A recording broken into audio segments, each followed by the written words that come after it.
एक पेड़ पर चिड़िया और चिड़िया के परिवार रहते थे। चिड़िया और कौवा आपस में मिलजुल कर रहते थे। एक समय कौवे क्या हुई, गर्भवती बनी, जिसकी वजह से वह चारा नहीं ला पाती थी। कौवा चारा को लाने जाता और चोंच में भरकर इसका पेट भरता था। धीरे धीरे कुछ समय बाद इसको एक पुत्र प्राप्त होता है। कौवे के परिवार में सभी खुशी खुशी रहते हैं। धीरे धीरे एक दिन कौवा एक गांव में चारे लेने जाता है।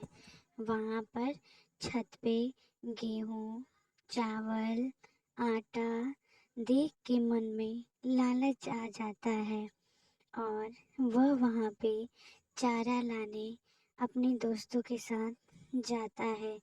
वहां जाने पर अपने पूरे चोंच भरकर वहां से दाने मुंह में जैसे ही इकट्ठा करता है, वैसे ही छत वाला इसे डंडे से मारता है और इसका पंख टूटने के कगार पर आ जाता है।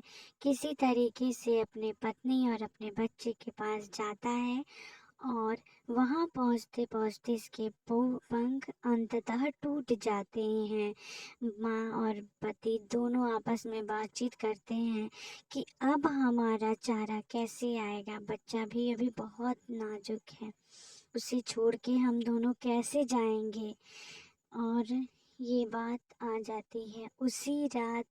कुछ क्षण बाद वहां पर बहुत जोर से आंधी आती है और काली बादल, घटाएं, वर्षा, तूफान बहुत तेज आती हैं। ये दोनों घबराने लगते हैं कि अब हमारा क्या होगा, कैसे हम जाएंगे। वृक्ष पर आंधी आने से हम यहाँ पर हमारे घर उजड़ जाएंगे, हम लोगों में से किसी का भी मौत हो सकता है। वहाँ पे उसके जो पिता रहते हैं वो बोलते हैं कि मेरे पंख तो टूट गए हैं, मैं तो उड़ नहीं सकता, लेकिन तुम सब उड़ जा सकते हो। बच्ची को ले लो और यहाँ से उड़ जाओ। माँ बोलती है लेकिन आप, बोलता है कि तुम लोग जाओ। माँ वहाँ से उठती है और अपने बच्चे को लेकर वहाँ से चली जाती है। और जाने के बाद बहुत ही जोर से आंधी आती है, तूफान आता है, वर्षा होती है, पेड़ उखड़ जाते हैं, जमीन एकदम लड़खड़ाने लगती है। वहाँ पर एकदम कांप उठने जैसा माहौल बन जाता है। और जब ये अपने बच्चे को साथ में लेकर दूर चली जाती है और सुरक्षित हो जाती है।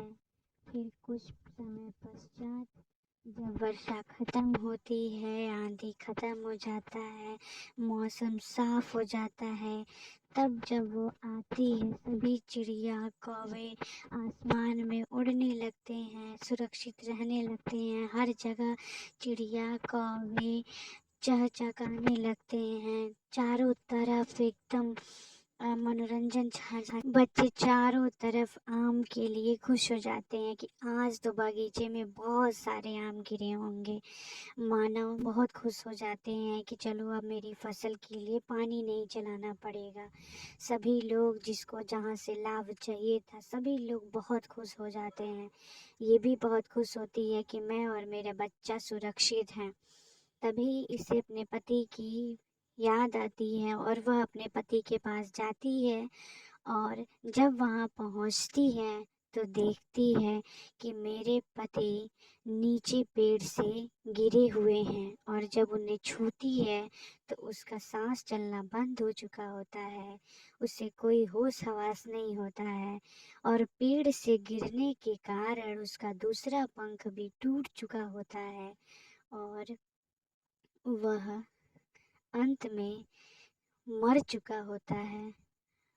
आप बताइए क्या कमेंट करके ज़रूर बताइएगा प्लीज़ कि कौवा उस जगह पर गलत था या सही था।